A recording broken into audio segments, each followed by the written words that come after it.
Hello student, welcome to Ashish classes PCM PCB. बच्चों, आज के लेक्चर में हम जानेंगे इलेक्ट्रॉनिक विन्यास कैसे लिखते हैं, क्योंकि इलेक्ट्रॉनिक विन्यास लिखने में ज़्यादातर लोगों को परेशानी होती है। और इलेक्ट्रॉनिक विन्यास लिखने की एक आसान सी ट्रिक देखेंगे, यानी आज की एक ऐसी ट्रिक है कि आज के बाद आप इलेक्ट्रॉनिक विन्यास लिखना कभी नहीं भूलेंगे। ठीक है, तो इलेक्ट्रॉनिक विन्यास कैसे लिखते हैं आज के लेक्चर में हम ट्रिक देखेंगे। ठीक है, सबसे पहले अगर हम बात करते हैं तो अभी तक जो इलेक्ट्रॉनिक विन्यास लिखने का तरीका था कुछ वो इस तरीके से था बच्चों, ये वाला जो यहाँ पर है इस तरीके से, है ना।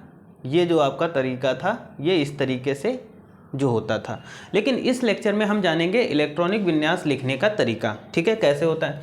सबसे पहले इलेक्ट्रॉनिक विन्यास की बात करते हैं तो यहाँ पर s orbital, p orbital, d orbital और f ऑर्बिटल। ठीक, हम एक ट्रिक जानेंगे कि s ऑर्बिटल में कितने इलेक्ट्रॉन होते हैं। तो देखो ये क्या बना है, ये कुछ s बना है। ठीक, और s का अगर हम कुछ उल्टा बनाएंगे तो कुछ इस तरीके से 2 बन जाएगा ना। तो इसका मतलब यहाँ पर s ऑर्बिटल में कितने इलेक्ट्रॉन होते हैं, 2 इलेक्ट्रॉन होते हैं। ठीक है, और अगर हम p की बात करें तो देखो ये p बना हुआ है बच्चों, ये आपको p दिख रहा है। और p को अगर हम उल्टा कुछ ऐसे बना दें इस तरीके से, अगर इसी p को हम इस तरीके से बना देते हैं इस तरीके से, तो ये 6 बन गया, यानी 6 बन गया। तो p ऑर्बिटल में कितने इलेक्ट्रॉन होते हैं बच्चों, 6 इलेक्ट्रॉन। ठीक, अब देखो आगे देखो। अब बच्चों यहाँ पर इन दोनों का डिफरेंस कितना होगा, 4 होगा। और इस वाले 4 को अगर हम इस 6 में ऐड कर देते हैं तो यहाँ पर कितना आ जाता है, 10 आ जाता है बच्चों। इसका मतलब d ऑर्बिटल में हमारे कितने इलेक्ट्रॉन होते हैं, 10 इलेक्ट्रॉन होते हैं। उसके बाद f में कितने होते हैं, तो इस 4 को हम इस 10 में ऐड कर देंगे तो कितना हो जाएगा, 14। तो यहाँ पर f ऑर्बिटल में कितने इलेक्ट्रॉन होंगे, 14। तो समझ में आया होगा कि s में कितने इलेक्ट्रॉन होते हैं, 2, p में कितने होते हैं, 6 इलेक्ट्रॉन, d में कितने होते हैं, 10 इलेक्ट्रॉन, और f में कितने होते हैं, 14 इलेक्ट्रॉन होते हैं। ये चीज़ आपको समझ में आई होगी बच्चों, ये चीज़ आपको पूरी क्लियर हुई होगी कितने इलेक्ट्रॉन होते हैं। ठीक, अब हम इलेक्ट्रॉनिक विन्यास लिखने की ट्रिक बताएंगे सब आपको। देखो इलेक्ट्रॉनिक विन्यास यानी इलेक्ट्रॉनिक कॉन्फ़िगरेशन लिखने के लिए सबसे पहले हमें क्या ले लेना है, s orbital, p orbital, d orbital और f ऑर्बिटल। ठीक, ऐसे ले लेना है। अब इसके ऊपर हमें क्या करना है, नंबरिंग कर लेनी है, 1 2 3 4। ठीक है, 4 कर लेना है। ये चीज़ आपको समझ में आई होगी। अब बच्चों हम बहुत ही आसान सी ट्रिक जानेंगे। इस ट्रिक से आप कभी भी इलेक्ट्रॉनिक विन्यास लिखना कभी भी नहीं भूलेंगे, मतलब हमेशा के लिए आज से आपको इलेक्ट्रॉनिक विन्यास याद हो जाएगा। कैसे करेंगे, सबसे पहले हम इधर से इधर की ओर चलेंगे। ठीक है, तो सबसे पहले हमारा देखो यहाँ पर क्या है, s ऑर्बिटल। तो जिस भी ऑर्बिटल को लिखेंगे 2 बार लिखेंगे, इधर से इधर की ओर चलते आएंगे। तो यहाँ पर सबसे पहले हम यहाँ पर इतना ले लेंगे, s को कितनी बार लिख लेंगे बच्चों, 2 बार। हमने 2 बार s को ले लिया। ठीक, अब देखो p से s तक जाएंगे, हम p से s तक जाएंगे तो क्या होगा, p और s। अब 2 बार लिखेंगे तो फिर एक बार हम क्या लिख देंगे, p और s। ठीक है, समझ में आ रहा। अब देखो हम चलेंगे d से s तक। अब हम d से s तक चलेंगे तो dps क्या हो जाएगा, dps क्या हो गया, dps। देख लेता हूँ एक बार, पूरा दिख रहा है, हाँ पूरा दिख रहा है, dps मतलब यहाँ से इधर की ओर चलेंगे, dp और s। एक बार लिख लिया, फिर से लिखेंगे हम, मतलब इसी को हम 2 बार लिखेंगे, dps। यहाँ तक हो गया। अब हम चलेंगे बच्चों f से s तक। तो f से s तक क्या चलेंगे, f d और फिर क्या आ जाएगा बच्चों, p और फिर s। ठीक, अब फिर से लिखेंगे, 2 बार लिखते हैं तो क्या लिखेंगे, f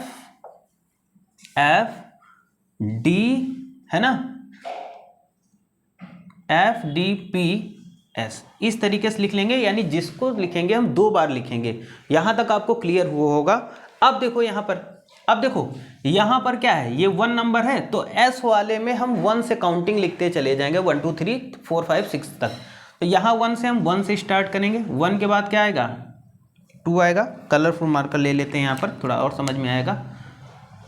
तो देखो s पर हमने 1 नंबर नोट किया, तो यहाँ पर 1 ये 2 और s कहाँ है, ये 3s हो जाएगा, यहाँ पर 4 और ये 5 और s कहाँ गया, ये 6, ये 7 और ये 8 हो जाएगा। ठीक, यहाँ तक समझ में आया, यहाँ तक समझ में आया। आगे देखते हैं बच्चों। अब देखो p पर कितना नंबर है, 2, तो हम 2 से स्टार्ट करेंगे, 2 3 है ना, और कहाँ p 4 5, ये 6 और ये 7, सॉरी यहाँ पर 7 आएगा, ये p 7। ठीक, p हो गया। अब हम बच्चों d की ओर चलेंगे। ठीक है, हम किसकी ओर चलेंगे, d की ओर। तो देखो d कितने नंबर से स्टार्ट है, 3rd नंबर से स्टार्ट है। तो d देखो कहाँ है, हाँ यहाँ पर 3 और कहाँ, ये 4d, ये 5d और ये 6d। ठीक, यहाँ से हो गया। अब f किससे स्टार्ट है, तो f स्टार्ट है बच्चों 4 से। तो चलो हम f की ओर चलेंगे। तो हम f की बात करेंगे तो f देखिए कहाँ से स्टार्ट है, ये 4f है ना, और ये 5f है ना, 4 और 5f। ठीक है, 4 और 5f। ठीक है, देख लेते हैं कहीं छूटा है क्या, 4 5। ठीक, यहाँ तक हमने लिख लिया। ठीक है, आगे देखो। अब बच्चों हम क्या करेंगे, यहाँ पर 5f तक हो गया। अब देखो हम मैच कर रहे हैं बच्चों, यहाँ पर देखो हम कुछ इस तरीके से ही कॉन्फ़िगरेशन करते थे।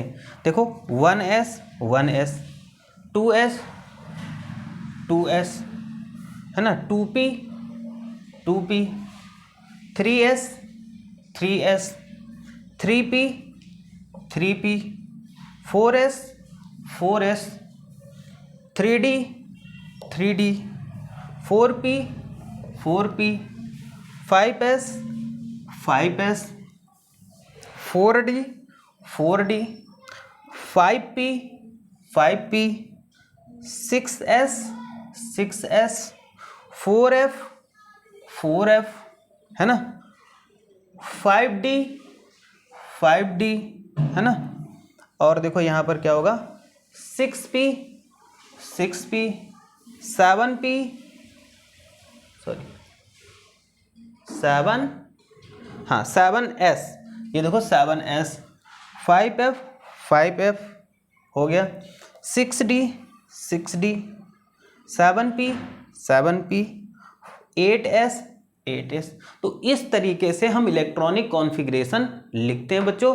और आप इसके बाद अब आप इलेक्ट्रॉनिक कॉन्फ़िगरेशन लिखना कभी नहीं भूलेंगे। हम 2-3 एग्जाम्पल ले लेंगे, एग्जाम्पल ले लेते हैं जिनसे हम इलेक्ट्रॉनिक कॉन्फ़िगरेशन कैसे लिखेंगे। जैसे सोडियम 11 सोडियम, इसका इलेक्ट्रॉनिक कॉन्फ़िगरेशन बच्चों होगा कैसे।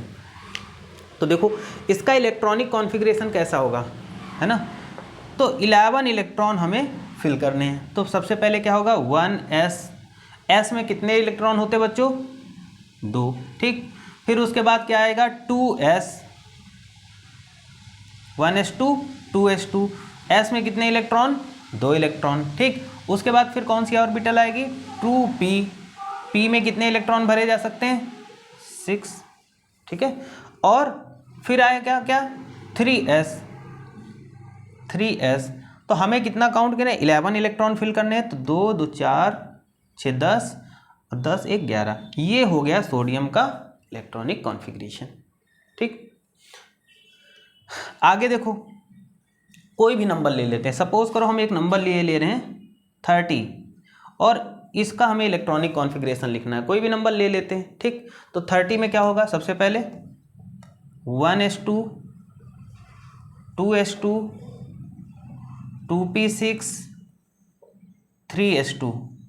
ठीक, 3s2 के बाद में 3p6,